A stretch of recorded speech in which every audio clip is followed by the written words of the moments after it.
So my paper today is about Szkolny Fond, the school fund, which is a tool that most of you know because it's been working for a long time in the Soviet period and even now. And I want to use it just to show how education practices have changed in a very specific period of time for education, which is the end of the 90s and early 2000s. This is a period when the education authorities realized that there were some shortcomings, some gaps from the Soviet system that they couldn't really manage immediately after independence. And this is where there was a space for the development of what I call private practices, which are the use of the school fund. So the paper addressed the issue of education language. That means the language which is used in education in the schools. You know this system, like in a Russian school, it's Russian language. In Tajik school, Tajik language. In an Uzbek school, Uzbek language. So I'm considering this education or tuition language in 3 countries of Central Asia, which are Uzbekistan, Kyrgyzstan, and Tajikistan. So this is my case studies. I'm not dealing with Kazakhstan, for instance, nor with Turkmenistan. And I have 2 assumptions here. The first one is that from a state perspective, the ethnic minorities which used to have a legally equal status, nationalities, they are now subject to a differentiated treatment in the sector of education. This is my first assumption, okay? And I will try to explain it. This concerns then the Uzbeks, the Kyrgyz, and the Tajiks, which are left outside of the borders of their country. Yeah? So the minorities which are in these 3 countries across the borders.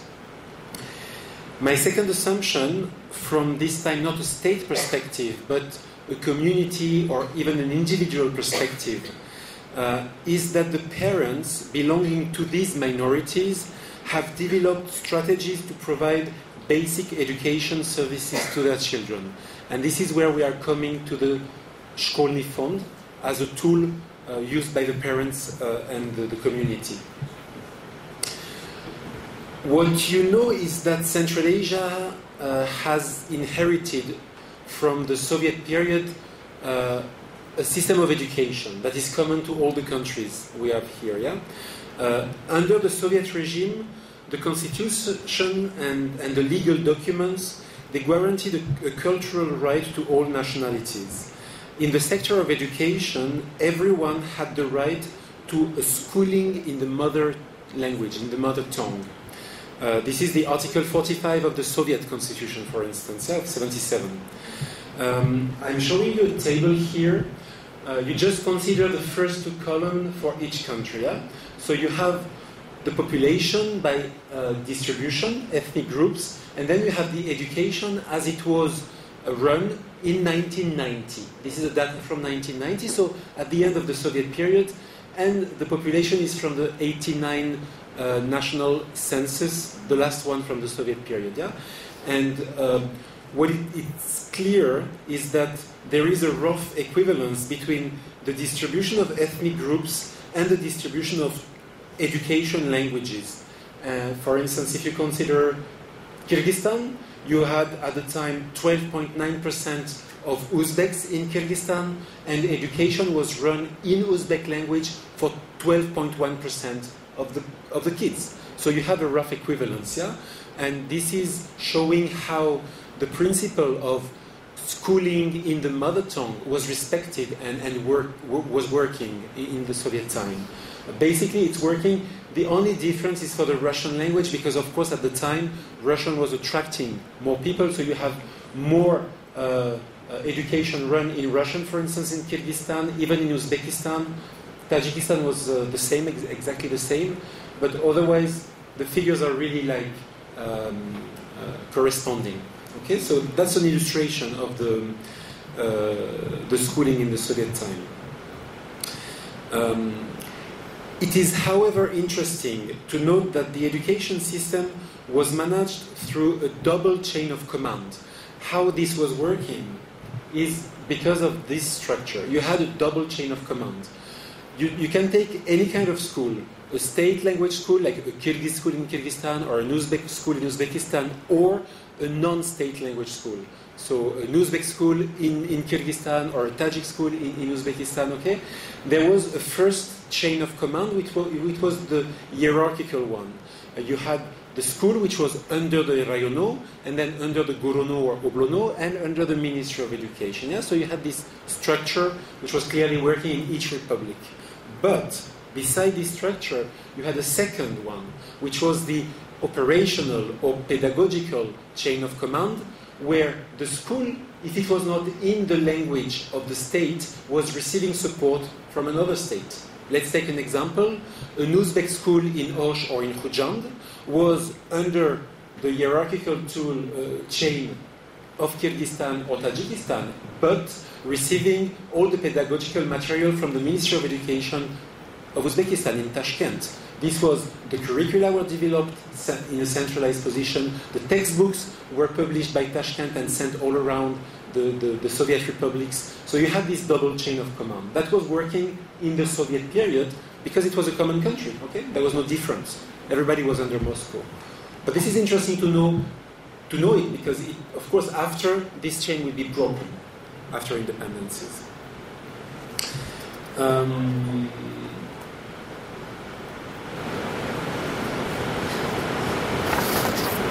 After the collapse of USSR in 1991, the new independent Central Asian state had to manage by themselves a complex and costly system of education.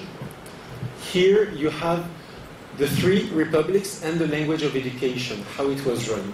So in Uzbekistan, in 1991, the country had to manage 7 languages of education, just for one country, all these ones. In Kyrgyzstan, it was 5 languages of education, and in Tajikistan, 6 languages of education. So each republic was receiving it as a legacy, but then they had to manage it by themselves. Yeah? After the first years of transition, 92, 93, 94, during which the education system remained unchanged. Basically, they were still like teaching the same way as in the Soviet time, using the same textbooks, old one, but they kept them for several years. After this period of unchangement, Uzbekistan, Kyrgyzstan, and Tajikistan started to develop their own education policies in order to draft new curricula and to revise the textbooks and the pedagogical material and to adapt the training and the recycling modules for teachers in conformity with the new state ideology, which was the national ideology and not anymore the communist one. The effectiveness of these reforms depended, however, on the funds made available to the ministries of education of each republic, each independent republic. In general, the lack of funds compelled the state to set priorities among the different subjects and tuition languages on which they were working. For the subjects, the priority was given to history, geography, and national literature because this was clearly different from the Soviet period. They had just to renew everything very quickly. That was the focus put on these topics. And they were obviously the most sensitive and needed a quick reform to switch their content from the old-fashioned Soviet ideology to a comprehensive nationalist orientation. For the tuition languages, the same. They had many languages to manage, but basically what they focused is they decided to implement the education reform primarily in state language schools, since this was the place where the majority of the children were educated. As you saw from the figures, 75% of education in Uzbekistan was in Uzbek language. So when you were just doing the reform in these schools, you were touching 75% of the children. So it was obvious, yeah? If you don't have money, if you don't have time, if you don't have capacity, you do to what is important and the priority. The consequence is that the non-state language schools, so these minority language schools, faced a quick deterioration of their teaching conditions. The Soviet programs still in use in these schools were not complying with the new national curricula any longer, and the textbooks were outdated and in bad shape after a decade of intensive use. When I was visiting schools in 1998, 1999, Uzbek schools in Tajikistan, Uzbek schools in Kyrgyzstan, Tajik schools, for instance, in Uzbekistan, they were still using the Soviet textbooks. They were still using the old ones and putting scotch and trying to keep them for 10 years because there was no new material available for them.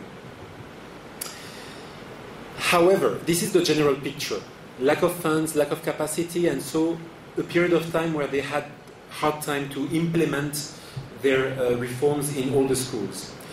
But this does not render the specificities of each state. Kyrgyzstan and Tajikistan will be dealt on one side and Uzbekistan on the other side to see how basically there was a difference here in trying to manage the non-state language schools. As for Kyrgyzstan and Tajikistan, the state could not cope both in financial and logistic terms with the needs of non-state language education. The school directors were authorized officially to adopt alternative solutions in the most liberal way. For instance, Russian schools could enjoy a direct support either from their incumbent Russian embassy, so you had Russian embassies, Russian consulate, which were supporting the Russian schools in these countries. I know, for instance, in Osh, in Kyrgyzstan, the Russian consulate was very actively supporting the Russian language schools. The same for Khujand. So for the Russian schools, they had either direct support from the embassy or from the government, or they had twinning programs between schools. For instance, one school in Novosibirsk was twinned with a school in Khujand or in Jalalabad, and they were supporting each other, sending material, textbooks, pedagogical tools for the teachers. Yeah. So for the Russian schools, they had this support because of the connection they had with the Russian independent country. Yeah?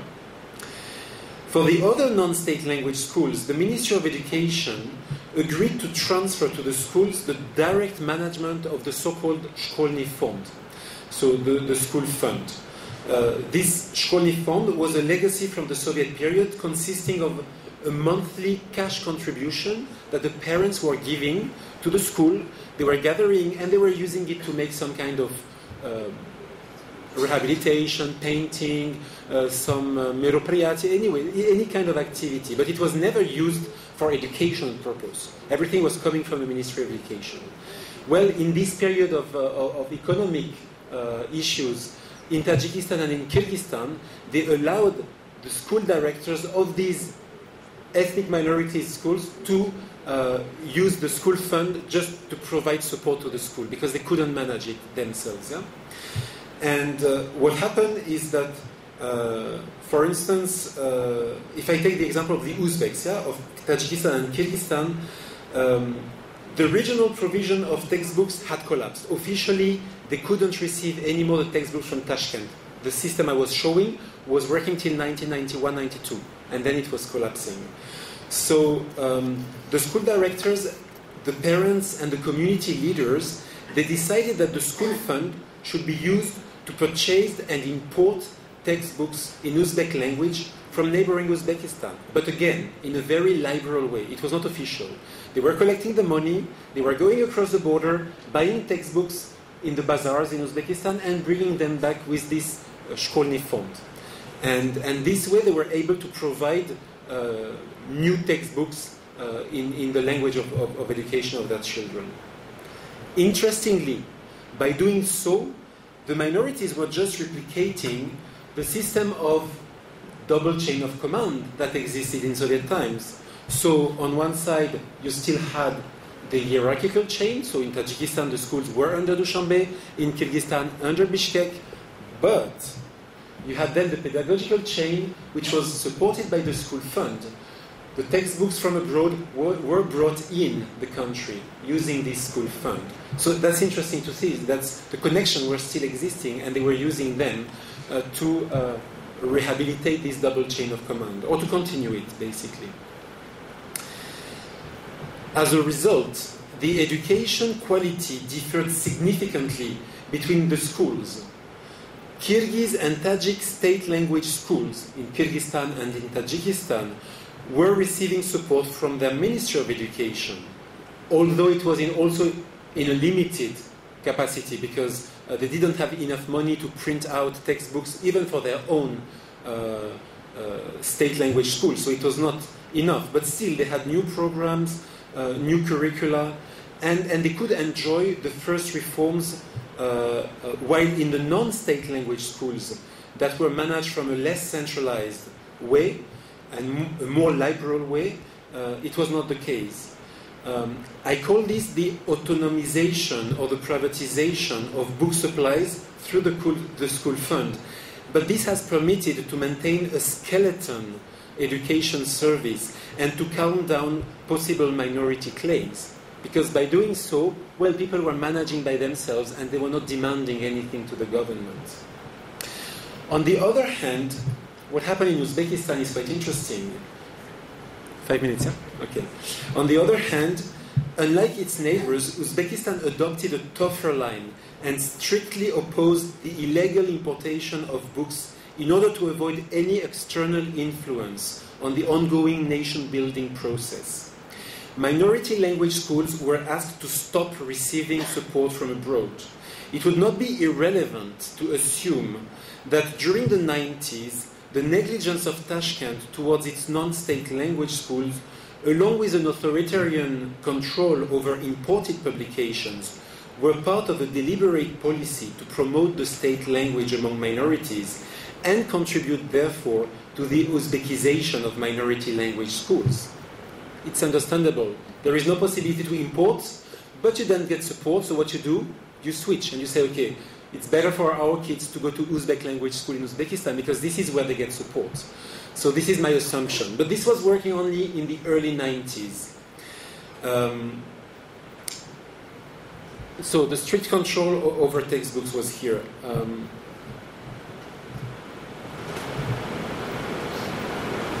Wait, I'm lost. Another specificity in Uzbekistan was the decision adopted in 1995 to shift Uzbek language from Cyrillic to Latin script. This change had two main consequences in the education sector. Within the country, in Uzbekistan, the Ministry of Education had to manage two scripts, the Latin for Uzbek schools and the Cyrillic for Russian and other non-state language schools. But at regional level in Central Asia, a linguistic frontier arose between the Uzbeks from Uzbekistan, shifting to the Latin script, and these Uzbek minorities abroad who had no option but to keep on using the Cyrillic script since their host countries, Kyrgyzstan and Tajikistan, would not approve such a change for both obvious political and financial reasons. They didn't have the capacity to follow what Uzbekistan was doing, and politically, they didn't have any interest in supporting them. So that was then when the problem of importing textbooks from Uzbekistan was appearing, because it was working when the textbooks were in the same alphabet. But when they shift alphabet, the school fund was not useful anymore. You couldn't import Latin script from Uzbekistan into Tajikistan or Kyrgyzstan. It would be useless for the schools. After giving priority to state language schools, the Uzbek government addressed the issue of non-state language schools quite early, actually, in order to avoid the outbreak of resentment among minorities. The Tuition language were viewed as an instrument to vehicle a common content, the Soviet ideology in Soviet times, but the unity of the nation now in Uzbekistan. Following a presidential decree seeking to harmonize national education standards, hundreds of new textbook titles were published in 2006, including 90% in non-state language. So out of these hundreds of textbooks, only 10% were in Uzbek language and 90% in non-Uzbek language. Yeah? In Tajik, in Russian, in Kyrgyz, in Karakalpak, in Kazakh, all the languages that they use. The availability of new textbooks that were fully complying with national curricula sharply increased in all schools to reach the outstanding average figure of 92%. each school in Uzbekistan was receiving up to 92% of the needs they had for the pupils. This was a very strong program from Uzbekistan because they wanted to distribute their own material into these schools. Okay? Kyrgyzstan and Tajikistan, and I'm finishing here, yeah? Kyrgyzstan and Tajikistan developed the same approach as Uzbekistan, but with a significant delay and a limited impact. What they did basically is, okay, this was for Uzbekistan, is translation only of sensitive subjects. So they started doing in Uzbek language for their schools, or in Russian language, textbooks of history, geography, again, national literature, what Uzbekistan was doing very early. And in the second phase, they started to translate this material into the non-state languages. Yeah, okay, Uzbek, Russian language in their country. Why I'm saying all of this? Basically, I'm just coming to the conclusion, which is this table. My conclusion is, in Uzbekistan, the government initially started by banning import of textbooks, while in Tajikistan and Kyrgyzstan, the Shkolny fund was used to just leave ethnic minorities manage on their own the import of textbooks without really paying attention on that. And what happened, I told you, is that the education of non-state language in Uzbekistan was falling down.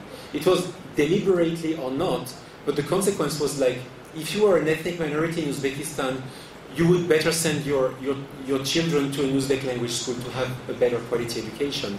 And if you see the figures for Tajik, Kazakh, and Russian languages, they moved from 2.7% to 1.9%, Kazakh 3% to 2.3%, Russian 13% to 4%, so it is decreasing. So basically, even if Uzbekistan was supporting, then providing textbooks, it didn't really help saving this non-state education. While in Tajikistan and in Kyrgyzstan, look at the figures. In the early 90s, so 10, 12 years after independence, the figures are maintained. Uzbek schools in Kyrgyzstan, it's increasing. Uzbek education is maintained because the population is growing. In Tajikistan, the same. It's not going down. So basically, the school fund played a role to maintain this system of education for each group having education in the mother tongue. And this is where my last sentence, my conclusion, is that what is meaningful here is the way all actors, state authorities, parents, but also international organizations, continued to address the issue of minority education in ethnic terms. The former, like the state authorities, they keep designing education in the Soviet mold, like education in the mother tongue. That was the Soviet system, yeah? And the latter, the international donors, they use the discourse on minority rights. You have a right to education in your own language. It's a minority rights. But both are connecting because basically they are coming to the same conclusion, and the effect is here.